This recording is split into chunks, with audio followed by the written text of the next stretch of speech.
Mon tour de France est terminé, c'est donc maintenant une nouvelle page qui s'ouvre. Elle commence à l'Assemblée des Assemblées, deuxième du nom, qui a eu lieu à Saint-Nazaire. C'était assez compliqué de faire un épisode assez court parce que les échanges étaient finalement assez longs, aller vraiment dans le fond et vraiment passionnants. Mais j'ai quand même décidé de vous montrer plutôt un petit panel de là où en est le mouvement, la façon dont il se construit et les échanges aussi divers et productifs qu'on peut avoir. Et malheureusement, mon petit Bolty, je vais devoir y aller tout seul. Toi, tu vas devoir rester ici. Allez. T'es prêt ?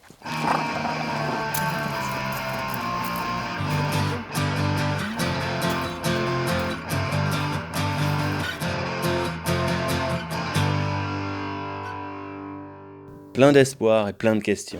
La deuxième assemblée des Gilets jaunes peut commencer. Ça va faire un gros boom. Comment est-ce qu'on fait ça sans chef, sans leader qui nous dit d'en haut comment on doit faire, sans personne qui pense à notre place? C'est pas quelque chose de simple. C'est quelque chose qu'on doit inventer tous ensemble pendant ce week-end.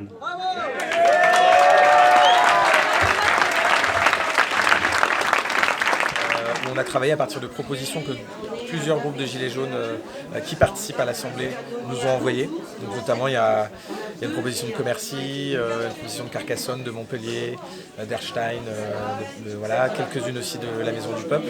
Il y en a une dizaine. Et donc l'idée, c'est aussi de construire les réflexions et le programme du week-end à partir de ce que nous, on a reçu. Donc à la fois, on a proposé un programme, des thématiques, des axes de travail qui vont nous occuper pendant le week-end. Et à la fois, on a aussi voulu intégrer dans le programme et dans les réflexions ce que les groupes avaient pu nous soumettre. Dans un souci un peu de mettre plus de collectifs dans l'organisation. Bien sûr, ouais. Donc là il y a des groupes de travaux qui se sont formés un petit peu partout, en fonction, chacun va dans le groupe de travail qu'il veut, en fonction de ses affinités, de ses volontés. Ouais, c'est exactement ce qui se passe là. On a tous les groupes qui ont l'air de bien tourner. Ce qui est sympa, c'est qu'il y a vraiment des dynamiques assez différentes entre des groupes à 20 personnes où tu sens qu'ils arrivent à produire des trucs très très vite et il y a des bonnes dynamiques, d'autres où il y a plus de monde, donc c'est plus un débat peut-être un peu plus costaud, mais qui fait son sens. Et donc l'idée, c'est aussi qu'il puisse y avoir des discussions qui se prolongent sur ces propositions-là, demain, dimanche. Alors qu'est-ce que tu espères trouver à cette Assemblée des Assemblées ? Eh ben, déjà des réponses, parce qu'il y a beaucoup de questions chez nous. À quoi ça sert ? À quoi ça sert de se fédérer comme ça ? L'organisation départementale et nationale suscite énormément de questions. Donc nous, on est déjà organisé au niveau départemental, régional plus ou moins, parce qu'il y a quand même beaucoup de divergences. Et là, ce qu'on cherche, c'est une convergence entre gilets jaunes, parce que vraiment, il faut prendre des contacts de partout en France pour qu'on puisse faire des actions simultanées. Il faut reprendre les actions. Mais je viens surtout de la part de mon groupe pour essayer de créer du lien, de trouver d'autres groupes avec qui on pourrait s'entendre, pourquoi pas monter des actions communes, se retrouver derrière des barrières revendicatives. Ce que je trouve intéressant, c'est qu'il y a eu 6 questions de posées en amont pour qu'on ait chacun le temps de réfléchir et qu'il va y avoir un groupe de travail pour chaque question. Je m'intéresse à l'un de ces groupes de travail. L'idée vient de Carcassonne et je la trouve tellement géniale que je me demande si un jour j'irai pas y faire un épisode spécial. Et eux, ils proposent de créer des assemblées délibératrices citoyennes qui fonctionnent donc par thème. C'est-à-dire qu'il va y avoir plein de thèmes de proposés, par exemple l'écologie. Et du coup, chaque commune, en assemblée communale, va débattre sur ce thème-là, sortir des propositions et les mettre en commun dans une boîte à outils, ce qu'ils appellent sur Internet. Comme ça, une autre commune de France qui, à un moment donné, va vouloir travailler sur ce même thème-là, pourra déjà voir ce qui est ressorti des premiers travaux, s'en inspirer, les remanier, les affiner, ainsi de suite. Et croiser tous ces travaux au niveau national, ce qui permettra à terme de sortir des propositions de loi. Donc un travail en amont qui va déjà être fait, où finalement il n'y aura plus qu'à soumettre au vote, puisque tout le monde aura participé aux travaux collectivement. C'est assez génial comme idée. L'outil qu'ils proposent les gens de Carcassonne, c'est assez impressionnant. Ils ont une grosse masse de travail derrière. L'idée finale, c'est d'élever la conscience politique des gens, de tous. Ce qu'on a fait depuis le début du mouvement, tous les gilets jaunes ont élevé leur conscience politique. Et deuxièmement, d'élaborer notre propre loi, donc d'être maître de notre avenir. Donc dans 3 ans, par exemple, s'il faut élire une assemblée, à quoi serviront les députés ? Plus du tout à ce qu'ils servent aujourd'hui. Nous apporterons tout notre programme, toutes les lois, et eux n'auront pour rôle que de les faire appliquer. Merci. se fatiguent un petit peu que de les faire appliquer. Donc c'est la première fois qu'on pourra prendre en charge vraiment notre avenir. Donc là, ce sera l'horizontalité comme on le veut, et des idées, je suis sûre, merveilleuses peuvent en sortir, parce qu'aujourd'hui, ce sont toujours les mêmes qui ont proposé les mêmes idées. Mais là, c'est vraiment un travail de la racine par la racine là, que tu nous proposes. Ouais. Mais nous, on y croit. Tous les ateliers se mettent à communiquer ensemble et on crée une constitution. Quand on a une constitution complète, on y va. Et on pousse. Et on sait ce qu'on doit faire.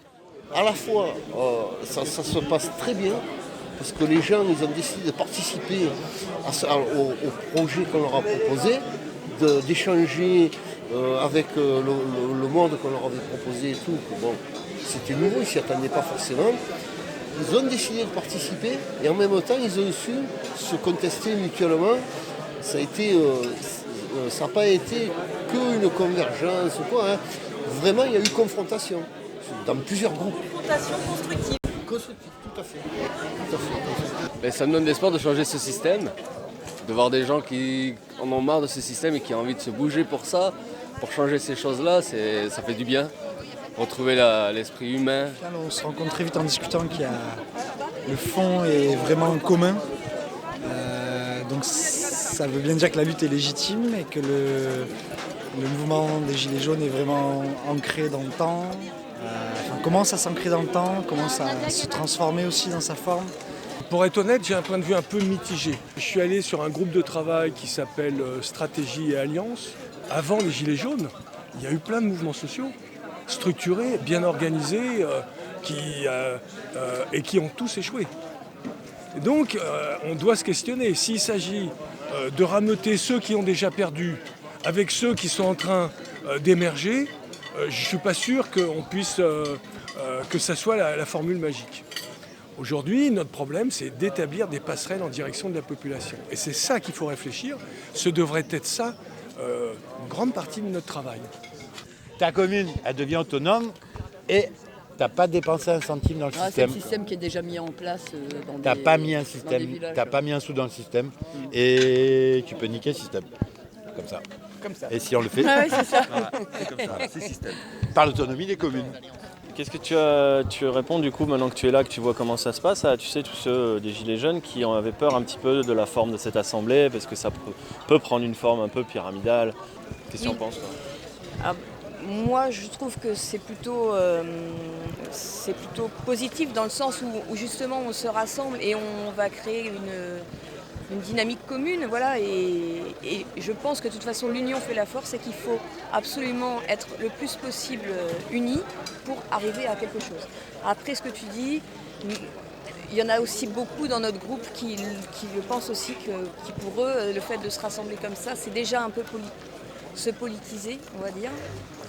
Ce qui n'est pas le cas quand tu viens finalement, voilà, c'est pas du tout ça. Au contraire, c'est des échanges, c'est pas un endroit de prise de décision en fait. Non, aucunement. Non, justement. C'est vraiment échanger pour se donner des idées et il n'y a pas de décision vraiment. C'est après quand on rentre chez nous, voilà, qu'on se parle entre nous et qu'on décide nous-mêmes ce qu'on va faire localement. C'est pas des décisions générales. J'ai trouvé ça très enrichissant. Alors évidemment, on est beaucoup, donc il y a beaucoup d'opinions, beaucoup de points de vue. Mais comme on dit, quand on est beaucoup, on ne sait pas toujours comment ça marche, mais finalement ça marche. Il y a des choses très positives qui en ressortent et c'est ce que je venais chercher, moi, donc je suis très contente. Tu travailles dans quoi, toi? Je travaille auprès de personnes handicapées. Il y a beaucoup d'handicapés dans le mouvement des Gilets jaunes. J'ai vu, même des gens qui sont là avec nous et tout aujourd'hui. Donc, ça les touche particulièrement, ce mouvement, je crois. Évidemment.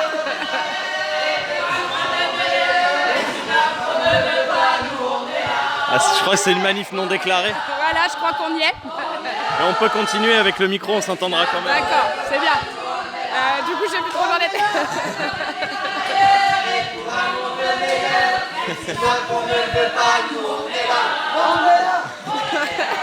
Donc oui, sur le handicap. Donc oui, il y a beaucoup de choses à mettre en œuvre pour ces personnes-là, parce que les situations sont compliquées, les salaires sont compliqués, les démarches sont compliquées, et je pense qu'il faut avancer à grands pas sur ce domaine-là. Tu penses qu'ils comptent sur nous? J'espère et je pense, ouais, je pense. Moi j'ai travaillé sur le groupe de travail répression policière. Voilà. Et c'est vraiment fabuleux parce que tu as des gens aussi qui sont très efficaces sur ce groupe de travail-là. Et donc on arrive à écrire des textes comme ça. Exigeons l'annulation des peines des prisonniers et des condamnés du mouvement, parce que la répression est en marche. Donc c'est pas LREM, c'est la répression est en marche. Donc face à ça, il faut pas se laisser faire, quoi. Mais même, en dehors de ce texte-là, c'est vraiment fabuleux. Là, la MDP, ils ont fait un travail de fou, c'est génial. MDP, Maison du Peuple. Maison du Peuple, oui. Merci de faire les sous-titrages. Alors, les sangliers jaunes, toujours jaunes. Qu'est-ce que tu en penses de Saint-Nazaire ? Eh ben écoute, c'est assez drôle parce qu'en fait, je viens de faire le tour de France pour aller à la rencontre des Gilets jaunes. En fait, il suffisait de venir à Saint-Nazaire pour qu'ils viennent tous. Donc je me dis bravo, super idée quoi, c'était génial. Et tu peux nous rappeler combien de kilomètres tu as parcouru et de quelle manière ça a changé ta vie ? Alors j'ai parcouru presque 7000 km. Parce que j'ai pas fait un tour de France, j'ai fait un zigzag de France en fait. Et qu'est-ce que ça a changé dans ma vie ? Bah écoute, beaucoup de choses, ça m'a reconnecté avec des choses importantes, avec des vraies valeurs en fait, avec la sensation d'être utile, la sensation de participer à quelque chose de vivant, de quelque chose d'important. Et voilà, c'est vraiment arrêter de parler, de râler derrière sa télé et devenir acteur en fait. Passer du côté de l'action, voilà. Et ça, tous les Gilets jaunes le ressentent, je pense. Tous les Gilets jaunes le ressentent, le font chacun à son niveau, chacun à sa façon. Et la mienne, c'en est qu'une de plus, mais c'est raconter celle de tout le monde en fait. C'est que dans ce mouvement-là, selon mon analyse, d'accord, ça se discute, je ne veux pas asséner les choses, mais c'est comme ça que je perçois les choses, il y a un enjeu existentiel pur, c'est-à-dire qu'au-delà des revendications de telle ou telle chose qui sont indéniables, tu as des gens qui, dans leur existence, vivent une vie qui a perdu du sens, ou tu vois, ils n'arrivent pas à rassembler les deux bouts, à vivre correctement, il y a un enjeu extrêmement profond de l'être par rapport vraiment au sens de la vie. C'est-à-dire que la personne, à un moment donné, quel que soit son horizon, sa raison réelle, on va dire presque superficielle, elle constate dans son être qu'elle ne vit pas correctement. Elle vit plus, elle se déploie plus, elle a une vie qui n'a plus de sens. Tu agis, tu ne sais pas le but de ton action. Et ça, qu'est-ce qui se passe ? Et en fait, à un moment donné, tu as tout ton être que tu ne maîtrises pas, en fait, qui commence à se déployer. C'est comme un poisson qui est dans un aquarium, tu vois, tu le fais grandir dans un aquarium, il a un espace qui est tout petit, alors tu le nourris, il arrive à vivre. Peut-être qu'il va vivre plus vieux qu'un poisson sauvage. C'est souvent le cas. Ouais. D'accord. Mais ce poisson-là, d'un coup, tu le prends, tu le relâches dans l'océan ou dans un torrent sauvage. Alors tu as des poissons, tu sais, ils sont tellement des animaux, ils sont tellement hébétés qu'ils sortent de leur cage ou de leur aquarium, mais ils n'osent même pas s'échapper au départ. Ils sont là, tu le vois, parce qu'il y a des animaux parfois, hein, tu relâches un animal qui était dans un zoo, dans la nature, il ne sait même pas où aller. Parfois il reste immobile. Il y a des animaux, en revanche, qui sentent l'appel de la mer, de l'océan. Et là, putain, le truc, une fois, il essaie d'abord au début, il n'a jamais nagé aussi longtemps, puis il part et après c'est fini, tu ne le rattrapes plus. Tu vois, il y a quelque chose de cet ordre-là. Et donc dans ce mouvement-là, il y a des êtres qui au départ, par le biais de l'histoire de la taxe ou je ne sais quoi, sur certaines raisons, commencent à engager une action qui fait qu'à un moment donné, ils ouvrent une porte. Ils n'ont même pas conscience, ils n'ont pas conscience de ça au départ. Ils ouvrent une certaine porte qui commence à donner un sens à leur existence. Ils recommencent à trouver un truc élémentaire. Ils parlent avec des gens. Ils se lèvent le matin, ils savent pourquoi. Avant, ils avaient du mal à se lever le matin. C'est comme si des personnes redécouvraient, tu vois, une partie de leur être très enfouie. De racines. De racines, mais presque presque d'animalité dans un sens noble du terme. Est-ce que ça a fait un gros boum ? On verra après.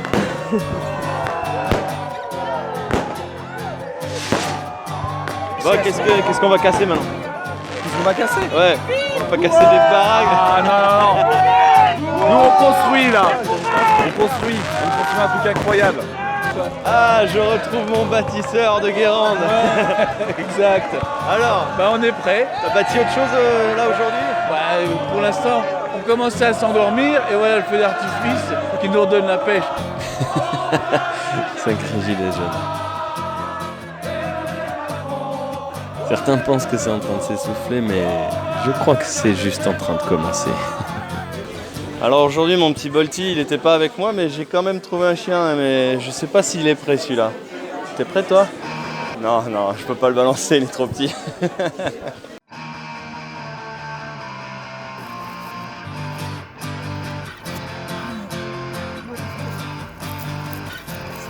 Eh ben, il s'est pas fait déloger, il a bien gardé. apparemment, il y a des journaux ce matin qui ont dit qu'il y avait une vague de gilets jaunes qui allait débarquer sur Saint-Nazaire. Donc les banques, elles ont été protégées, tout ça.